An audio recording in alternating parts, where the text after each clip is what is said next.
সাংবাদিক বন্ধুসকলক ধন্যবাদ জ্ঞাপন কৰিছোঁ আৰু বিজেপিৰ কাৰ্যকালৰ হয়তো অন্তিমটো এইটো শীতকালীন অধিৱেশন যি অধিৱেশনত আসলতে কেইবাটাও বাজেট দাখিল হ'বলৈ গৈছে বুলি ইতিমধ্যে আমি গম পাইছোঁ আৰু অসমৰ মাননীয় মুখ্যমন্ত্ৰী হিমন্ত বিশ্ব শৰ্মা ডাঙৰীয়াই আজি বহু দিনৰ আগৰ পৰা কৈ আছে যে কেইবাটাও আসলতে জনস্বাৰ্থৰ বাবে এটা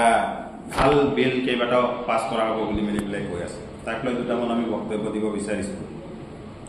যে প্ৰথম কথাটো হ'ল যে বিজেপি চৰকাৰখনে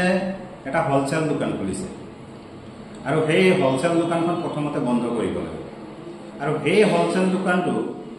যদি সুলভ মূল্যৰ দোকানত আনি মেলি পেলাই একেলগে জইন কৰি দিয়া হয় বা একেলগে সংলগ্ন কৰি দিয়া হয় তাক কিন্তু সুলভ মূল্যৰ দোকান নকয় সুলভ মূল্য আসলতে কাক ধৰি লওক 69 টকা দাইল যদি আপুনি 15 টকা 12 টকা 18 টকা বা খুব বেছি 20 টকাত আপুনি পাইছে প্ৰতি কিলো সেইটোৱে আসলতে সুলভ মূল্য আৰু চেনি যিটো নেকি 38 টকা এখন চৰকাৰে দি আছে এই চেনিটো ক'বলৈ গৈছোঁ যে সেইটো আসলতে সুলভ মূল্য নহয় যেহেতু 38 টকা দি আছে কাৰণ সুলভ মূল্য বুলি ক'লে সেই চেনিটো খুব বেছি 10 পৰা 12 টকাত দিব লাগে আৰু নিমখৰ পেকেটটো যিটো নেকি আসলতে 10 টকা আমি এনে কিনিবলৈ গ'লো 10 টকা পেকেটতে পাওঁ তো গতিকে সেই নিমখৰ পেকেটটো 2 টকাৰ পৰা খুব বেছি 2.5 টকাত দিব লাগে এটা কথাটো হ'ল সকলো ৰাইজক বুৰ্বক বনাইছে আৰু ৰাইজে আসলতে এইখিনি কথা বহু ৰাইজে ধৰিব পৰা নাই যে প্ৰকৃততে ৰাইজে কওকচোন বাৰু এখন হোলচেল দোকান হয় নে সুলভ মূল্যৰ দোকান সুলভ মূল্য কাক বোলে এতিয়া আপোনালোকে চাব যে 2021 চনৰ পৰা তামিলনাডু কেৰালাত বিনামূল্যে কিন্তু দাইল চেনি নিমখ দি আছে বা সুলভ মূল্য 15 টকা 18 টকা 12 টকাত এনেকুৱা দি আছে কিন্তু আমি দেখিবলৈ পাইছোঁ অসমত কিন্তু তাৰ এটা উল্টা দৃশ্য দেখিবলৈ পাইছোঁ এই কথাটো এটা স্পষ্ট হৈ গৈছে যে চাউল আসলতে ফ্ৰীকে দি আছে ইয়াৰ দ্বাৰা আমি গম পাইছোঁ যে এই আগজাননী যে অলপ দিনৰ পাছত সেই চাউলটো ফ্ৰী নহ'ব সেইটো এই হোলচেলৰ নিচিনাই হ'ব যেনেকৈ 69 টকা 38 টকা আৰু 10 টকা তেনেকুৱালৈ পৰিণত হ'ব এতিয়া ইয়াত কি হৈছে সেই কথাটো স্পষ্ট কৰিছোঁ যে সুবিধা হৈছে নে অসুবিধা হৈছে এটা দোকানী এজনৰ ওচৰত গ্ৰছাৰী দোকানী এজনৰ ওচৰত যেতিয়া আমি বজাৰ কৰিবলৈ যাওঁতে এতিয়াতো ডাইৰেক্ট কৈ দিছে আপোনালোকে যদি 69 টকাত দাইল কিনিব পাৰে আপোনালোকে যদি 38 টকাত যদি চেনি কিনিব পাৰে আপোনালোকে যদি 10 টকাত নিমখ কিনিব পাৰে গতিকে তেতিয়াহ'লে আপোনালোকে দৰিদ্ৰ সীমাৰেখাৰ তলত নাই গতিকে 1 কিলো দাইল 1 কিলো নিমখ আৰু 1 কিলো চেনি মানুহে খায় কিমান দিন খুব বেছি 10 পৰা 12 দিন এটা 10 পৰা 12 দিন খোৱাৰ পাছত তাৰ পাছত এটা কথা আহি পৰিলে যে বাকি এই 12 দিন যদি খায় 18 দিন যদি থাকিলে 18 দিনটো এতিয়া দোকানত গৈ মেলি পেলাই আপুনি বাকি কিনিবলগীয়া হয় এটা বাকি কিনিবলৈ যাওঁতে মানে দোকানীজনে কয় যে আপোনালোকে যেতিয়া ইমান দাম দি মেলি পেলাই কিনিব পাৰে তেতিয়াহ'লে আপোনালোকে ইয়াত মই বাকি দিব নোৱাৰোঁ ইয়াত এটা 18 দিনটো মানুহ এটা মাধমাৰ খাবলগীয়া হৈছে সেইকাৰণে চৰকাৰৰ যদি সাহস আছে আৰু চৰকাৰে যদি সঁচাকৈ এইটো এটা আঁচনিত পৰিণত কৰিব বিচাৰিছে বা অসমবাসী ৰাইজক উদ্ধাৰ কৰিব বিচাৰিছে বা সহায় সহযোগিতা কৰিব বিচাৰিছে তেতিয়াহ'লে তেওঁলোকে এটা কাম কৰক অহাকালি যি নেকি অসম বিধানসভাৰ শীতকালীন অধিৱেশন আছে তাত এখন আইন পাছ কৰক আইনত পৰিণত কৰক যে চাউল বা দাইল চেনি নিমখ এইবিলাক যাতে এটা আইন হৈ গ'লে এইবিলাক যাতে কোনো চৰকাৰে অনাগত দিনত যদি কংগ্ৰেছো আহে বা এজিপিও আহে বা বিজেপিও আহে কোনোবা চৰকাৰে আহিলে যাতে তেওঁলোকে এইটো উঠাব নোৱাৰে এটা গেজেট নটিফিকেশ্যন ওলাওক বা সচিবক এটা ৰেজুলেশ্যন দিয়ক দি কৰি মেলি পেলাই এই কথাখিনি উত্থাপন কৰক আৰু বিশেষকৈ মই যেটো ভাবিছোঁ যে বিজেপি চৰকাৰখনৰ যিসকল তাত নেতা বহি থাকিব তেওঁলোকৰতো হুইপ আছে, সেইকাৰণে তেওঁলোকে হুইপ মতে চলিব, কিন্তু বিৰোধী দলে এইটো আকৌ টানি ধৰিবলৈ তেওঁলোকৰ কিন্তু হাতত এটা ছিষ্টেম আছে। বিৰোধী দলে যদি এইটো টানি ধৰে আইনত পৰিণত কৰিবলৈ কয় তেতিয়া কিন্তু ৰাইজৰ উপকাৰ হ'ব। কালি দেখা যাব যে বিৰোধী দলৰো ভূমিকা কেনেকুৱা আছে, কেনেকুৱা ধৰণে আচলতে হ'ব। আইনত পৰিণত হৈ যোৱাৰ লগে লগে এটা কথা আমাৰ কি ভাল হ'ব, প্ৰায় 10ৰ পৰা 1200 কোটি টকা চৰকাৰে ৰিজাৰ্ভত ৰাখিব পাৰিব, বা সেই পইচা বেলেগত খৰচ নকৰিব। সদায় আচলতে অসমীয়া জাতিটোৰ কাৰণে এই চাউল, দাইল, নিমখ বা আপোনাৰ চেনি এইবিলাক আচলতে পাই থাকিব চিৰদিনৰ বাবে। কোনোবা বেলেগ চৰকাৰ আহিলেও যাতে বিপাঙত নপৰে, বা এই আইনটো কোনো যাতে আচলতে অতৰাব নোৱাৰে, তাকে আমি আচলতে কামনা কৰিছোঁ যে বিৰোধী দলসকলে আচলতে এটা শক্তিশালী ভূমিকা ল'ব বুলি আমি আশা ৰাখিছোঁ। এটা কথা আপোনালোকে চাব যে আজি আমাৰ যে চাহ শ্ৰমিকসকল আছে বা সমগ্ৰ আমাৰ যে 3,50,00,000 আমি মানুহ আছোঁ, তাৰে ভিতৰত যিখিনি আমি আজি এই চাউল, দাইল, নিমখ বা চেনি এইখিনি যে পাই আছোঁ, এইখিনি চিৰস্থায়ী যদি হৈ যায় তেতিয়াহ'লে চৰকাৰখনৰ কাৰণে এটা ভাল হ'ব বুলি মেলি পেলাই মই ভাবিছোঁ। কিন্তু চৰকাৰখনৰ আচলতে সদিচ্ছা আছে নে নাই এই কথাটো গম পোৱা যাব। এই কথাটো আমি ইমানতে এৰিছোঁ। আৰু দ্বিতীয় কথাত আহিলোঁ, অসমৰ মাননীয় মুখ্যমন্ত্ৰী হিমন্ত বিশ্ব শৰ্মা ডাঙৰীয়াই আজি কেইবাদিনো আগৰ পৰা এটা কথা কৈ আছে যে বাগিচাত কাম কৰা চাহ শ্ৰমিকসকলক মাটিৰ পট্টা দিয়া হ'ব।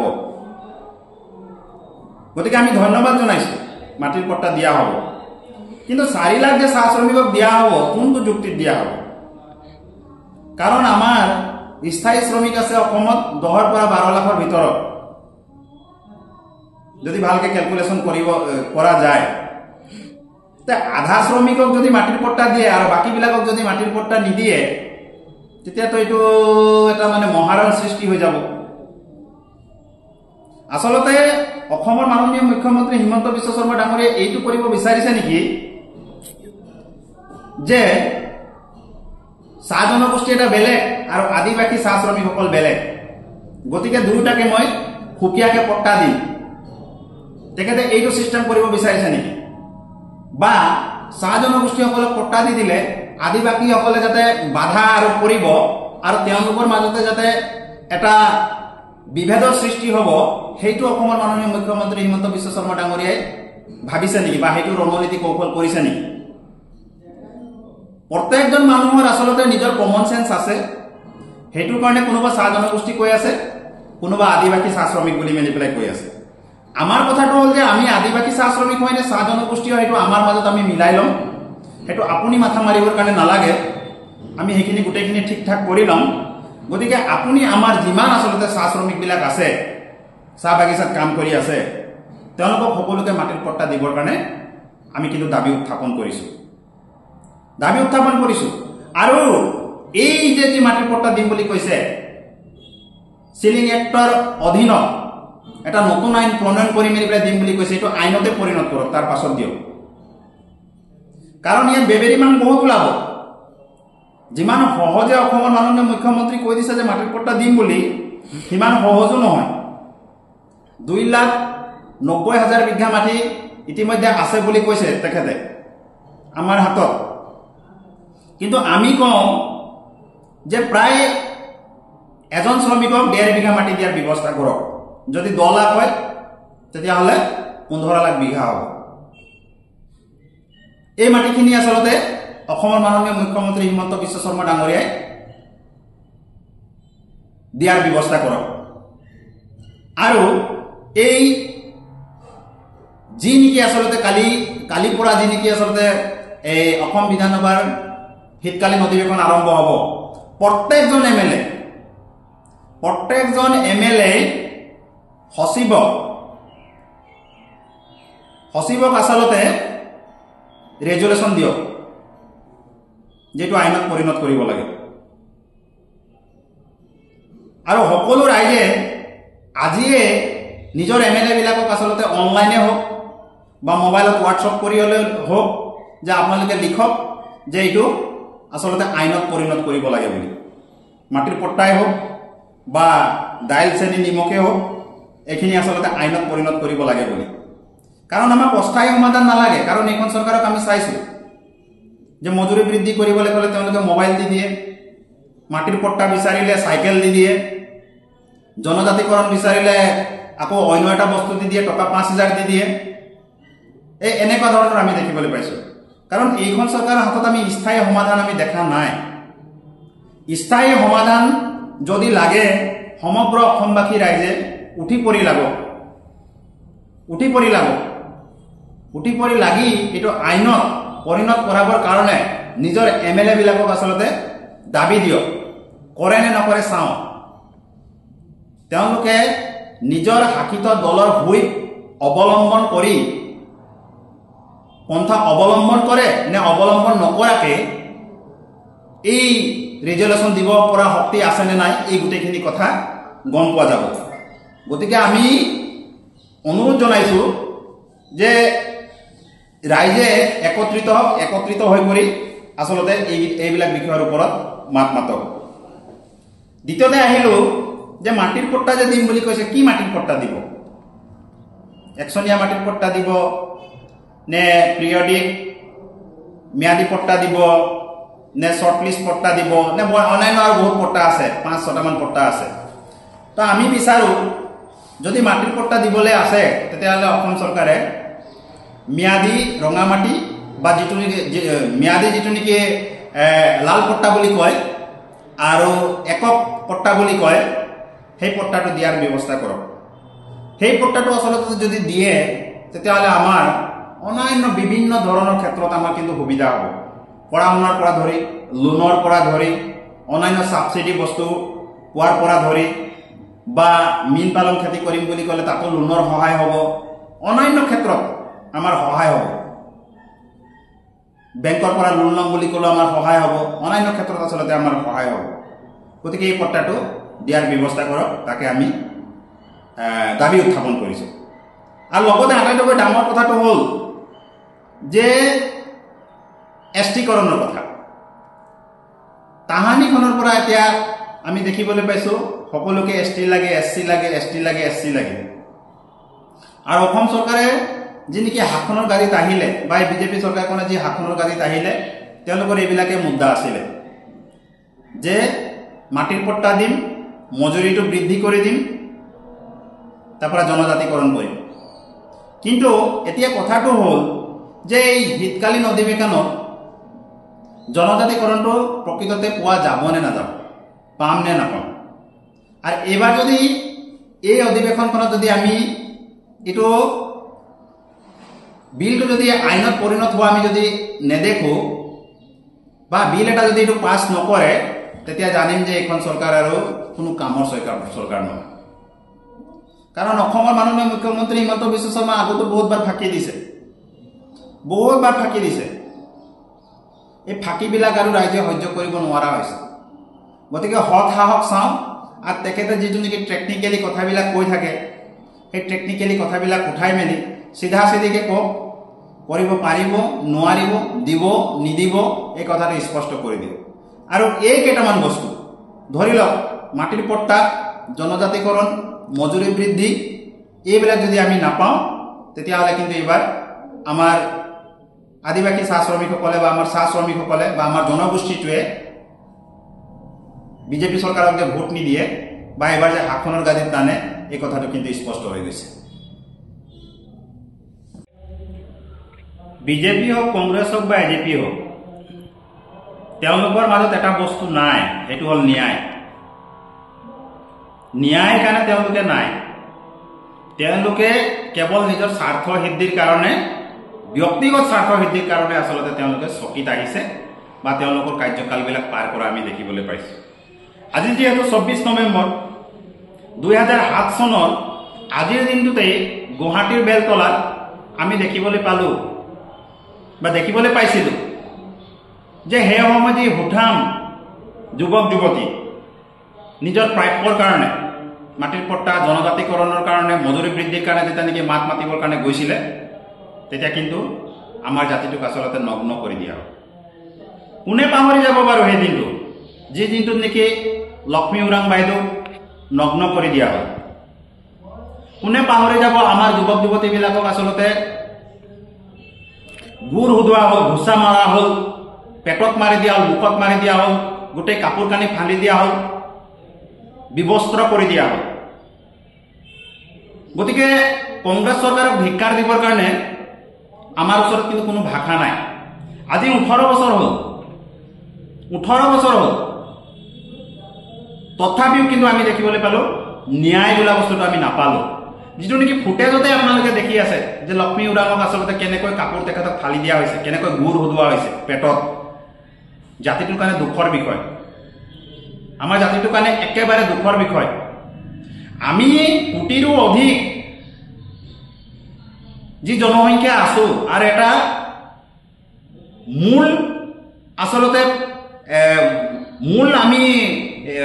এটা ৰোল প্লে কৰি আছো অসমত, ভোট দিয়াৰ ক্ষেত্ৰত, অন্যান্য ক্ষেত্ৰত বা চৰকাৰক অনাৰ ক্ষেত্ৰত। আমি আনি গৈ প্ৰত্যেকটো চৰকাৰক আমি তেওঁলোকক জয়ী কৰাই ঢোল বাজনা বজাই মেলি পেলাই আমি শাসনৰ গাড়ীত বহোৱাই দিওঁ, কিন্তু ন্যায় বোলা বস্তুটো কিন্তু আমাৰ জাতিটোৰ কাৰণে নাই। সেয়া মই তৰুণ গগৈ ডাঙৰীয়াও কিন্তু ন্যায় নিদিলে, চিধা চিধি কথা। তৰুণ গগৈ ডাঙৰীয়াও ন্যায় নিদিলে। আৰু সেই সময়ত এতিয়াৰ মুখ্যমন্ত্ৰী যিজন আছে,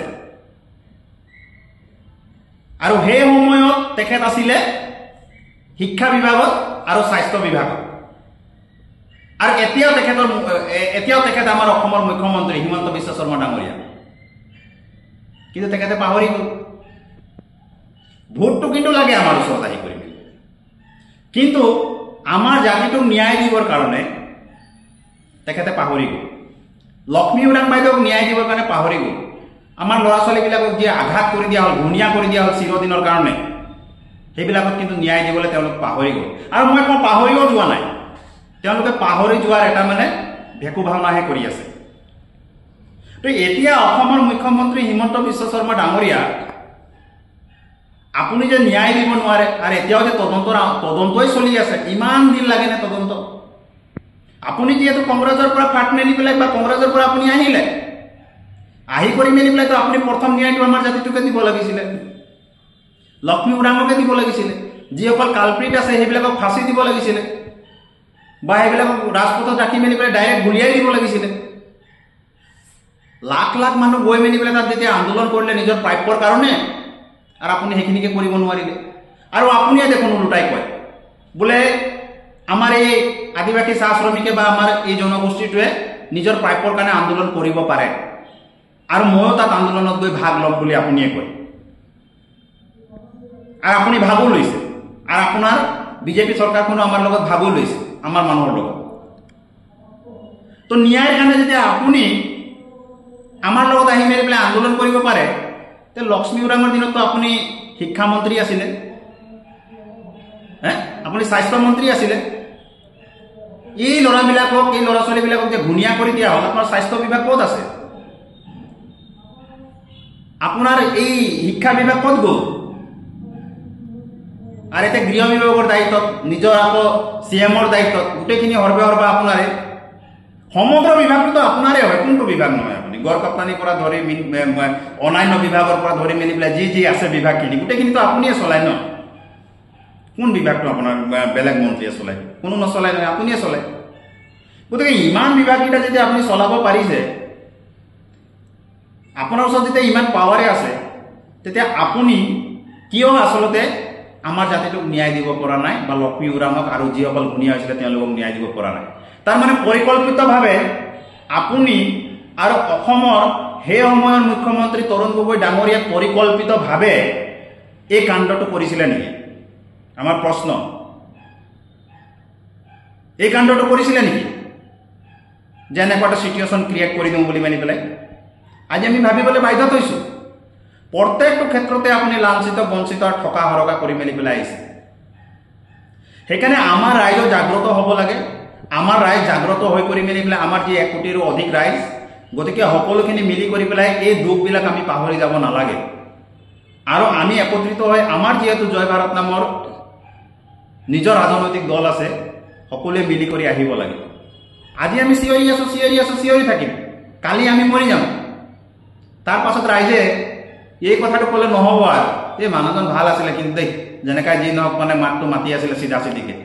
মৰি যোৱাৰ পাছত আৰু এইবিলাক কৈ মেলি পেলাই কি লাভ আছে যদি কিবা কৰিবলৈ আছে তেতিয়াহ'লে এতিয়াই একত্ৰিত হোৱাৰ সময় আজিৰ তাৰিখত একত্ৰিত হোৱাৰ সময় আজিৰ তাৰিখত একত্ৰিত হওক